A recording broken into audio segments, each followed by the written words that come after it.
All right, hello, Honor Civics. Obviously, I am not here today. I had an emergency come up. Miss Larson is your sub. Please behave for her and cooperate the best that you can.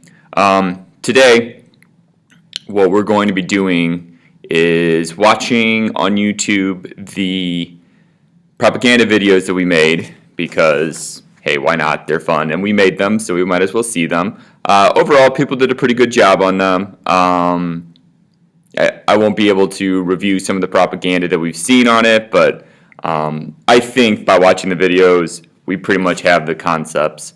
The other thing that I'm really upset that I'm missing today for is we're going to be starting our class mock trial, where we hear the facts of a case and try to prove the innocence of a fictitious suspect who will be a defendant from our classroom.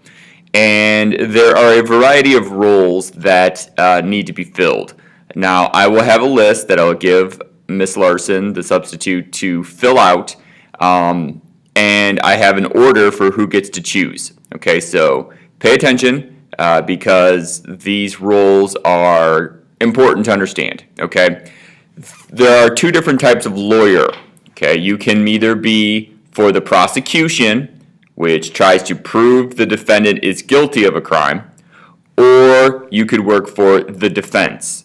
The defense is trying to prove that the defendant is not guilty of the crime, obviously.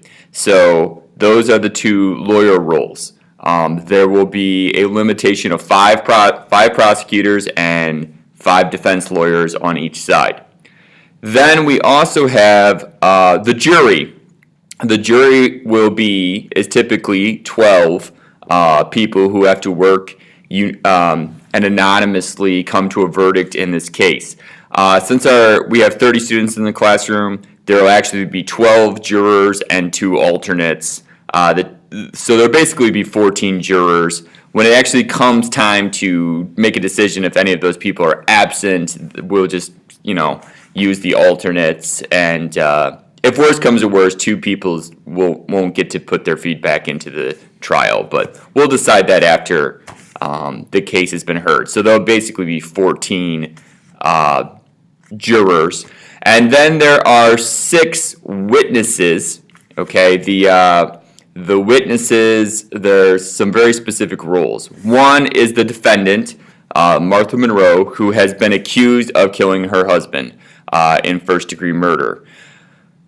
Now, it should be noted, Martha did shoot her husband, but in the case, and killed him. But in the case, there are motives for that. There are reasons why that might be a justified killing, and there are some argument that it could be in self-defense of her and her children. So one role is the witness. One role is the police officer who arrested Martha Monroe. That would be another witness spot. A third would be Martha's sibling, either a brother or sister, Alex Chavez, who is the last person that spoke to Martha before the killing. There's also an expert witness, a psychologist on battered women syndrome.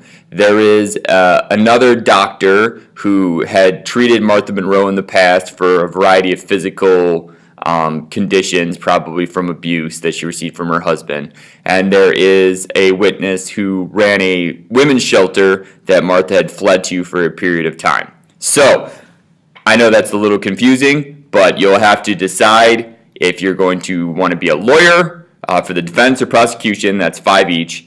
One of the jurors, there will be 14 of those, and one of the 6 witnesses. Now, every position has a different job that they will have to do for the trial, and there are different assignments they will all have to complete.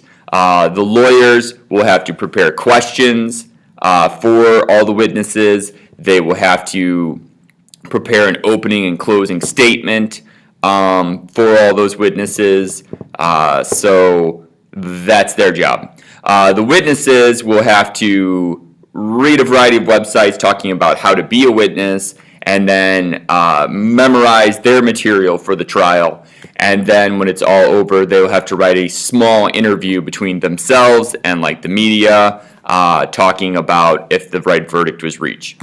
The jury will first watch the film 12 Angry Men starting next class and have to take notes on that. There's some questions that go out with that. They'll have to fill out vocabulary work, and then they will have to write a letter to their fictitious grandma who got called for jury duty and what she should expect and do as part of that. And then when the trial takes place, they have to listen, take notes, and ultimately decide who wins, if Martha Monroe is guilty of first degree, second degree, or manslaughter. So what I'd like you to accomplish today, I will give the substitute a list of names, and you get to choose, starting from the top of the list, you get to choose what position you want to be in, okay?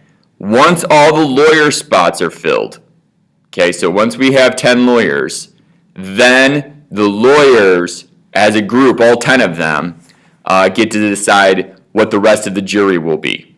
And then after that, any spots that are left over, those are the witnesses. Okay, so like if, I don't even know who has the highest grade in this class, Nerdy McNerds-a-lot gets to pick first, and she doesn't want to be a lawyer. Okay, she doesn't have to be. She could choose to be on the jury. Okay, then just go to the next person, and the next person will get to decide where they want to be. Keep doing that until the lawyers get filled up. I think the lawyers, while all the whole trial is interesting, I think the lawyer has a little bit more work than anybody else, but is also one of the more exciting spots. So once the lawyers are filled, okay, you fill out the rest of the jury.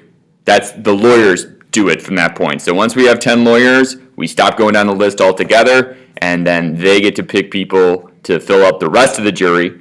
And then after that, whatever is left becomes witnesses.